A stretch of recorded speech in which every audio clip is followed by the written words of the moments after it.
horrible start for the month of December for the Australian share market. We were down 0.8%, and that's despite a deluge of good data coming out to the market. In terms of China over the weekend, we saw the official China PMI numbers impressing with a read of 51.4, and the HSBC numbers coming out today with a read of 50.8.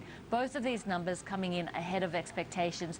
Not only that, here in Australia we saw better numbers as well. Building approvals down by 1.8%, but beating the 5% drop which was expected after a record month in September. And we also saw company profits increasing by 3.9% in the third quarter, beating expectations of a 1% rise. Yet despite all this, the market fell, every single sector trading lower.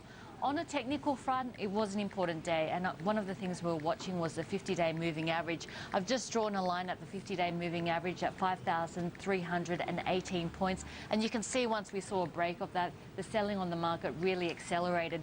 In addition, we did see China coming under a lot of pressure. Shanghai down by 1.7%. It does look like after a one-year ban on IPOs, they will be reviving the IPO market in January, and around about 50 IPOs are expected to come to the market. So despite the good news in terms of economic data, both out of China as well as in Australia and around the region, we did see the Australian market lower today. And into some of the more specific performances, a lot of ongoing interest in GrainCorp, and of course this morning Alison Watkins, the CEO, coming out, she's leaving, and then about an hour later Coca-Cola, news comes out she's jumping town, heading over to Coca-Cola Amatil. Quite a day for her, and leaving the board of ANZ. She's a busy woman.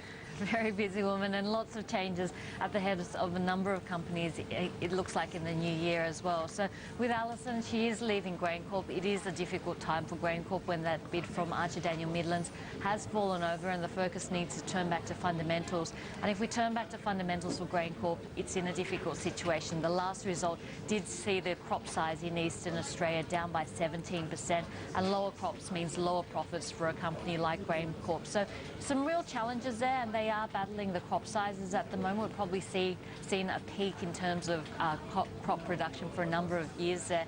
And then if you have a look at Coca-Cola, well, we know that there's been weakness in Australia, and traditionally that's been plugged by the growth that we've seen in Indonesia, but the growth that we're seeing in Indonesia isn't enough to really stem the weakness that we are seeing in Australia. So some key challenges there. It's been a pretty rough year for Coca-Cola Amatil, so she will have her work cut out for her, but no doubt some hope that a change in CEO will also mean a change in strategy and a change in the fortunes of Coca-Cola Amatil will probably help support the share price in the short term. Cash coming out with their half-year numbers. In the end, taking a look at that share price performance, up over 7.5%.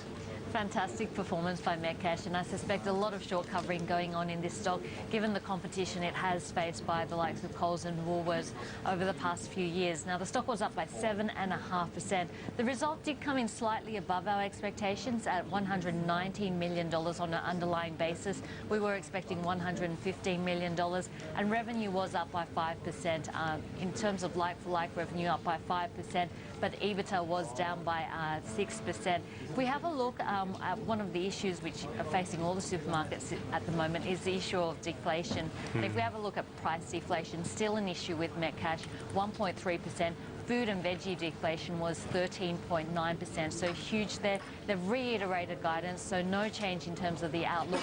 The next thing to watch out for with Metcash is the strategic update. I did think it was going to come out today, but it does look like a bit of a delay there, and we'll get a few more details on how it's planning to wrestle back market share from the majors Coles and Woolworths, the impact that plan's going to have on earnings, as well as what it's going to do in terms of capital management. Is it a stock you like? We get a lot of inquiries about Metcash, Julia, mainly to do with the dividend yield. People sort of talk about it and as such wonder whether or not it's an attractive stock. People have divided opinions. One of the negatives is people put forward that, well, how sustainable is that dividend yield as one of the big maybe warning signs. What's your thoughts? Well, that's an important question, and I guess today was a case in point. In terms of sustainable dividends, you want to see increasing earnings to help support increasing dividends, and really with Metcash we haven't seen that. The underlying profit was down by 2%, and the dividend also reflected that. If we have a look at the dividend payment for the period, 9.5 cents. So that's down from 11.5 cents in the previous year.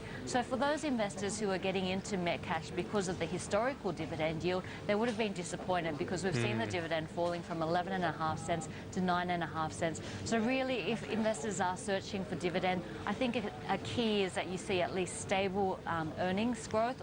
Otherwise, you see actual earnings growth. If you start to see the earnings going backwards, well, that's not sustainable over a number of years, and you'll probably see the dividend slipping back as well.